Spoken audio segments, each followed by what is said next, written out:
नमस्कार दोस्तों, आज के वीडियो में हम डिस्कस करेंगे 25 MCQs कॉमर्स की, जो कि पार्ट 1 है 1000 बेसिक कॉमर्स MCQ सीरीज का। इस पूरे सीरीज में 1000 ऐसे महत्वपूर्ण MCQs इकट्ठे किए हैं जो कि लगातार प्रीवियस एग्जाम्स में आते रहे हैं। डिफरेंट कॉम्पिटिटिव एग्जाम्स में जो कॉमर्स से रिलेटेड होते हैं, चाहे वो TGT कॉमर्स का, PGT कॉमर्स का या लेक्चरर कॉमर्स का एग्ज़ाम हो, इनमें बार बार रिपीटेडली ये क्वेश्चंस आते हैं। और ये पूरे के पूरे 1000 क्वेश्चन ऐसे हैं जो बेस हैं, जिनमें कोई बदलाव भी होना मुश्किल होता है।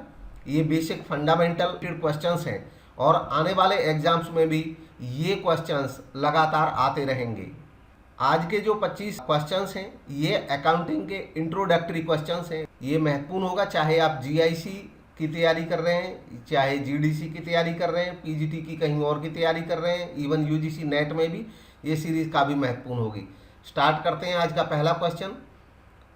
सबसे पहला क्वेश्चन है, ए डॉक्यूमेंट जो प्रोवाइड करता है एविडेंस किसी ट्रांजैक्शन के लिए, किसी ट्रांजैक्शन के लिए एविडेंस के तौर पे जो डॉक्यूमेंट काम करता है उसको क्या कहते हैं? इसका सही जवाब है option A, source document. Source document ऐसे डॉक्यूमेंट होते हैं जो ट्रांजैक्शन के सोर्स पे ही उत्पन्न हो जाते हैं, जैसे कोई रिसीप्ट का बन जाना जब आप पैसा पे करते हैं किसी को, किसी बिल का मिलना, मेमो का मिलना, ये सब सोर्स डॉक्यूमेंट कहलाते हैं। नेक्स्ट है, primary function of book keeping is to. Book keeping का जो प्राइमरी फंक्शन है, प्राथमिक कार्य है, वो क्या है? तो इसका सही जवाब है ऑप्शन, इनमें से आप चेक करेंगे, आप ट्राई कर सकते हैं अपना पहला कौन सा सही हो रहा है, फिर उसके बाद सही ऑप्शन में बताता रहूँगा।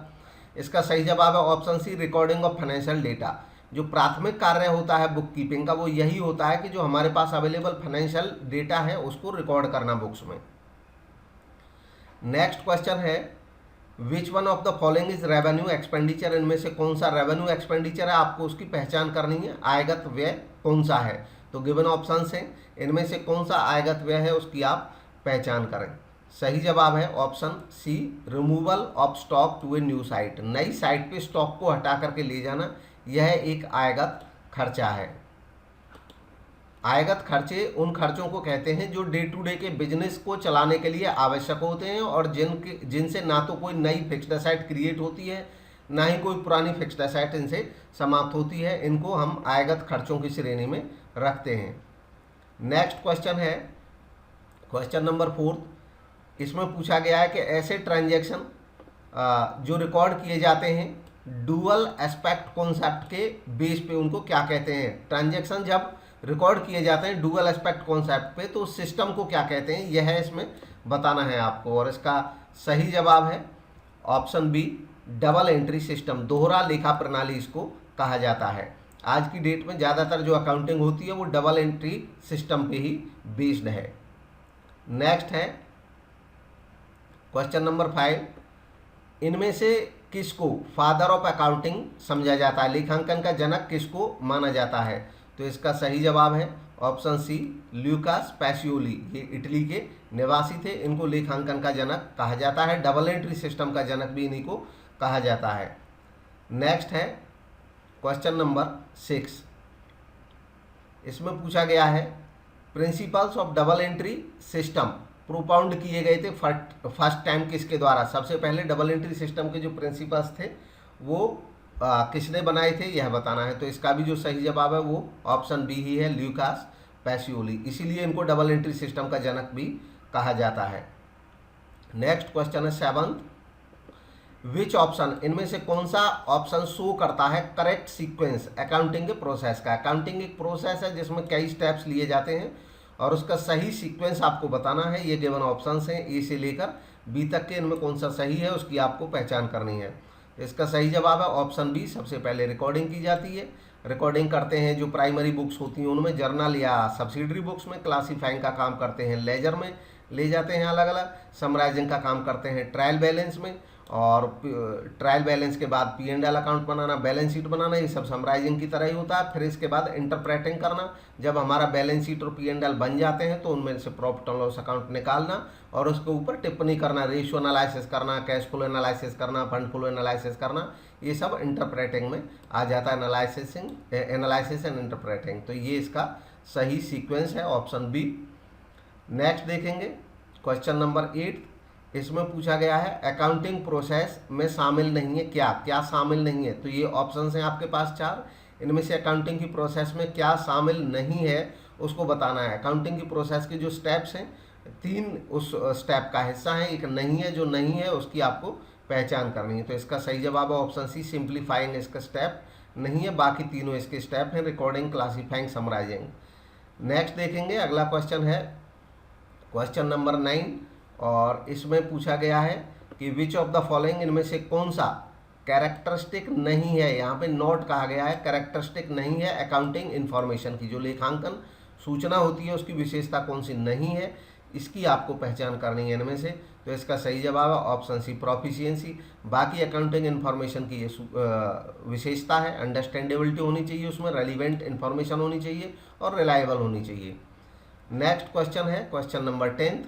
तो इसमें भी इसमें पूछा गया the amount spent to increase the earning capacity of a business. एक बिजनेस की अर्निंग कैपेसिटी इंक्रीज करने के लिए जो पैसा खर्च किया जाता है उसको क्या कहते हैं। तो सही जवाब का चयन करना है, सही जवाब है ऑप्शन डी, कैपिटल एक्सपेंडिचर, क्योंकि इसमें कमाई क्षमता बढ़ाना है, अर्निंग कैपेसिटी इसमें इंक्रीज करना है तो कैपिटल माना जाता है, कैपिटल एक्सपेंडिचर। और अगर अर्निंग कैपेसिटी को मेंटेन करना लिखा होता तब रेवेन्यू हो जाता है वो खर्चा। नेक्स्ट देखेंगे 11th क्वेश्चन।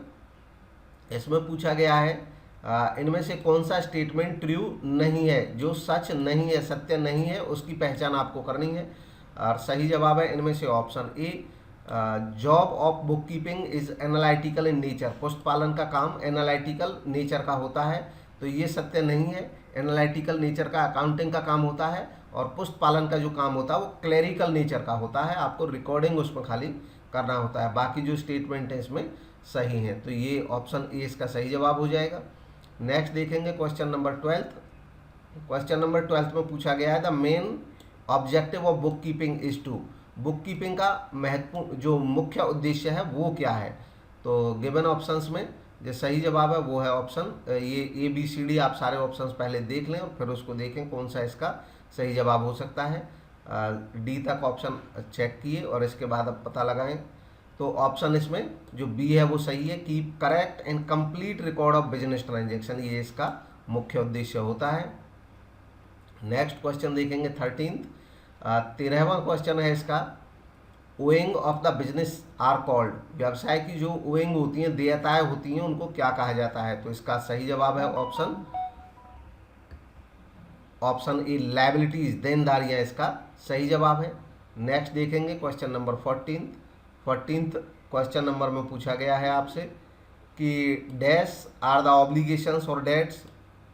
इनमें से वो ऑब्लिगेशन या डेट्स होते हैं एक एंटरप्राइजेज के जो उसको पे करने हैं फ्यूचर में किसी समय पे, यानी कि जिनका भविष्य में भुगतान किया जाना आवश्यक है, उनको क्या कहते हैं।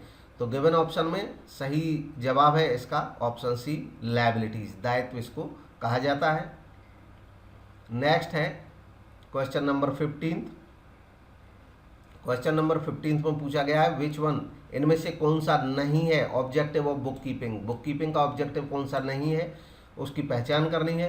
तो गिवन ऑप्शन में सही जवाब है ऑप्शन ए, ये ऑब्जेक्टिव नहीं है, बाकी ऑब्जेक्टिव्स हैं, ये बुक कीपिंग के ऑब्जेक्टिव्स हैं। नेक्स्ट है क्वेश्चन नंबर 16 क्वेश्चन में पूछा गया है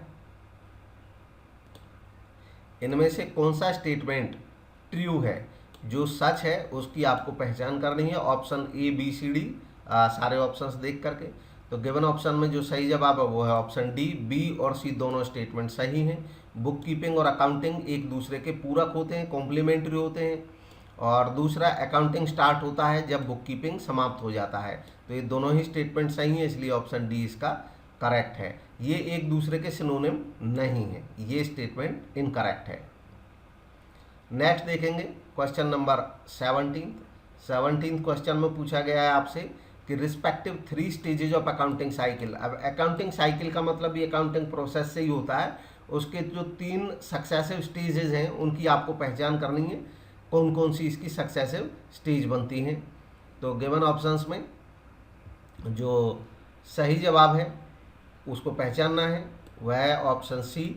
प्राइमरी बुक्स बनाई जाती हैं सबसे पहले रिकॉर्डिंग के स्टेज पे, फिर क्लासिफिकेशन लेजर में होता है, समरी फिर ट्रायल बैलेंस में बनता है। ये इसके सक्सेसिव स्टेजेस हैं, करेक्ट सीक्वेंस है इनका।